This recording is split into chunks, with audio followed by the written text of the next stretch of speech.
Maka malaikat maut turun ke sini. Makanya ketika sakaratul maut sudah datang, maka yang baca Quran hentikan.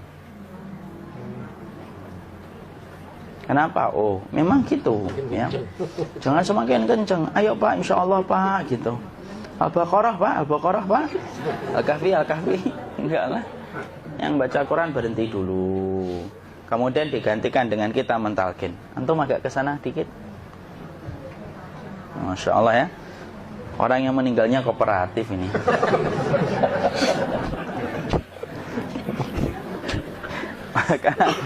maka agak ke sini ya. Maka disunahkan kita untuk mentalkinnya. Nanti ketika mentalkin jangan terlalu sering, jangan terlalu membebani.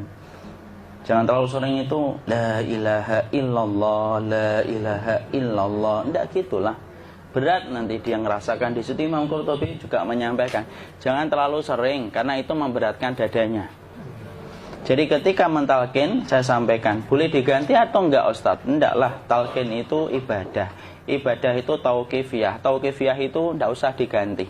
Karena Rasulullah mengatakan, lakinu ala mautakum la ilaha illallah. Talkin orang yang meninggal di antara kalian dengan la ilaha illallah. Enggak usah diganti Allah Ustadz yang lebih singkat, lebih pendek. Enggak usah. Subhanallah Ustaz, enggak usah. Kenapa? Karena talqin sudah ditetapkan ucapannya oleh Nabi, begitulah kita mencontohnya.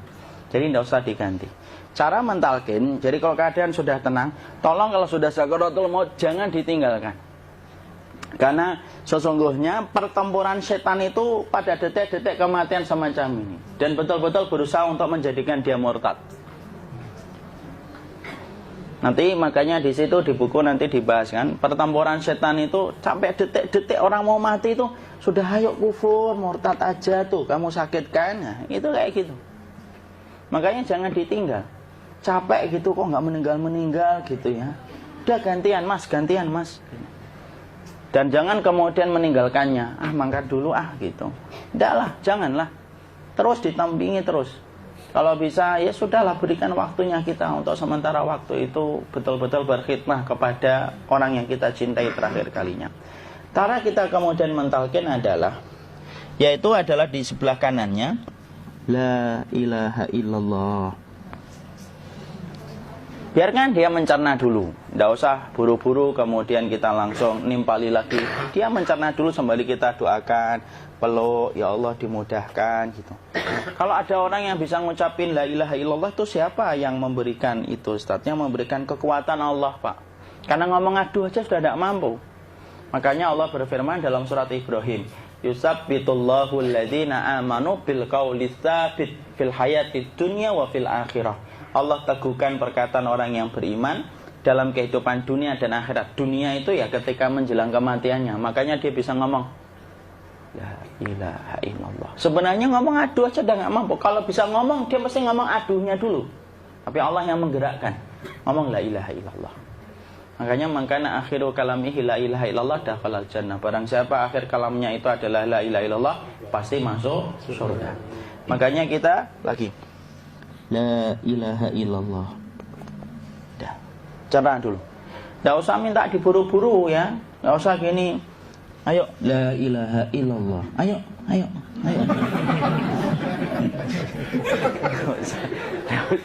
Enggak usah gitu. Ya, biarkan dia pelan-pelan gitu. Ayo tapak, ya Allah capek saya Pak. Enggak usah gitu. Dia ucapkan la ilaha illallah. Kemudian dia mencerna. Lalu kalau dia sudah mengatakan, untuk mengatakan la ilaha illallah. Ya, kalau sudah mengatakan la ilaha illallah, berarti sudah. Enggak usah ditalkin lagi, enggak usah. Belum meninggal juga Ustaz? Enggak apa-apa, biarin aja. Dia di situ aja. Kecuali dia ngomong lagi dan enggak usah diajak ngomong, alhamdulillah ya Pak, ya Allah gitu. Terus dia jawab, alhamdulillah. Itu berarti ucapan terakhirnya alhamdulillah. Atau ketika habis ditalkin la ilaha illallah, dia ngelihat air. Nah, itu berarti ucapan terakhirnya air. Talkin lagi. Nggak usah marah. Aduh Pak minta air. Mau minta air nanti aja dikubur gitu loh. Jangan gitu. Biarin aja. Jangan kemudian setelah la ilaha illallah La ilaha illallah. Terus, ayo tutup, awas ya ngomong lagi ya. Nggak usah gitu juga. Maka kemudian setelah la ilaha illallah sudah, nggak usah diajak ngomong gitu. Terus kemudian nggak usah ada anaknya perempuan, ya Allah Pak, sudah bisa ngomong la ilaha illallah, usah gitu. Cukup dalam hati alhamdulillah gitu. Diam kita dengerin gitu. Disitulah nanti biasanya tadi detik dia terakhir. Dia nanti ngeliat di sini Pak, prosesnya itu. Nanti kaki langsung sebagian jempol dingin dia. Kaki, telapak kakinya langsung kalau kita geningkan dingin kayak kaki yang kena AC langsung. Kemudian dia langsung ningkup gini, dikit dia, mulai kaku dia. Atau kalau enggak, gini dia. Langsung kayak jatuh, kayak kepala nanti yang paling terakhir. Kepala itu pasti ada gerakannya Pak, ini meninggal itu. Pasti gitu. Pasti gitu. Karena apa? Sudah tidak ada beban ruh yang menahannya. Ya, cabut ya, set pelan, maka kemudian malaikat itu. Tapi tetap sakit lah, walaupun dikatakan ringan, tetap sakit.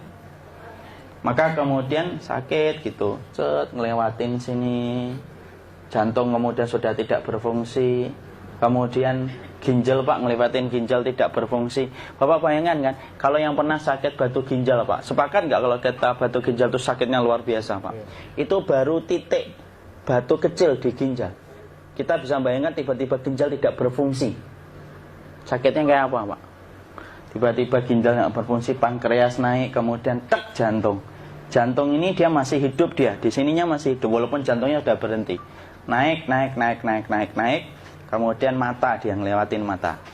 Organ tubuh yang paling setia sama ruh itu mata. Maka kemudian mata dia ngelihat dia, set. Ngelihat set keluarnya, set naik dia. Ya dilihat ini sama dia. Makanya Rasulullah mengatakan innar ruha idza qubida tabi'ahul basar. Ruh itu kalau dicabut, mata itu ngikutin kemana perjalanan ruh itu. Makanya ada yang meninggalnya gini. Ya itu bukan tanda su'ul khatimah. Itu tanda fitrahnya mata ngikutin ruh. Atau kemudian bukanya sedikit. Ada yang kayak senyum Pak. Ada yang kesini yang keringetan. Nah itu tanda husnul khatimah. Ada yang senyum. Jadi sakitnya setelah selesai itu plong gitu loh. Makanya kemudian ada yang tersenyum. Maka itu tanda. Kalau kita ngelihat orang yang membuka mata kayak gini, tidak usah takut. Cepat-cepat kemudian kita nanti tutup. Biasanya kalau terlalu lama, itulah yang menjadikan ini tidak bisa ditutup. Makanya harus pakai kapas akhirnya. Karena apa? Karena pas meninggal nggak langsung ditutup. Biasanya karena perawat takut, dokternya juga nggak tahu itu, dibiarin itu. Makanya ada beberapa mata yang ditutup pakai tensoplas kan? Sebenarnya kalau langsung bisa nutup dia, fitrahnya nutup mata itu. Jadi kemudian kita baca Allahumma firlahu warhamhu wa'afihi wa'fuanhu atau bismillah wassalatu wassalamu ala rasulillah, tutup. Bismillah. Tidak usah takut. Kecuali buka lagi ya, ini baru kita kabur bareng. Kalau buka lagi Pak, insya Allah Pak, ya Allah ya kita kabur bareng-bareng Pak. Diusap Pak, diusap gini. Ini enggak disenggol gini enggak. Begini kan, sudah meninggal dunia. Tangan boleh begini, boleh diluruskan, enggak ada ketentuannya. Boleh gini, boleh kemudian lurus. Enggak usah disalahin kalau ada yang lurus. Lu itu tangannya gimana sih? Posisikan kayak sholat. Enggak ada perintah kayak gitu. Jadi kemudian dikondisikan saja. Terus maka kemudian dipijit-pijit, akiknya dikeluarin. Kemudian jamnya dilepas, gigi palsunya dilepas kalau ada, ya. Kemudian apa setelah itu? Coba buku.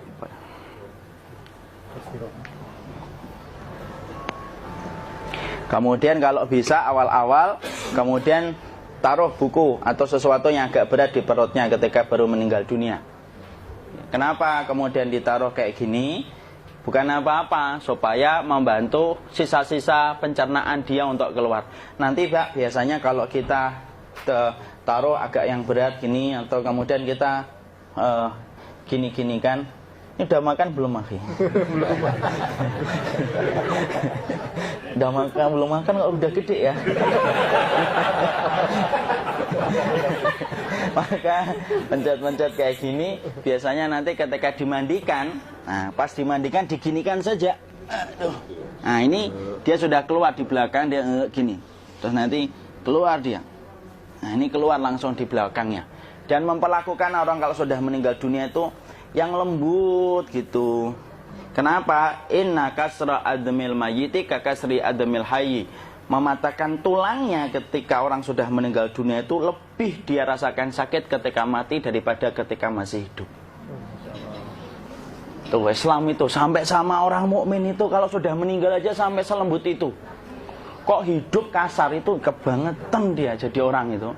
Oh sampai orang mati itu kemudian disuruh yang lembut, kalau ada aib disuruh nutup, tidak boleh diceritain. Misalkan di belakangnya beliau ini ada tompel, gagah-gagah tompelnya gede gitu, tidak boleh cerita. Masya Allah loh, sampai segitunya sunnah itu ngajarin kita untuk nutup aib.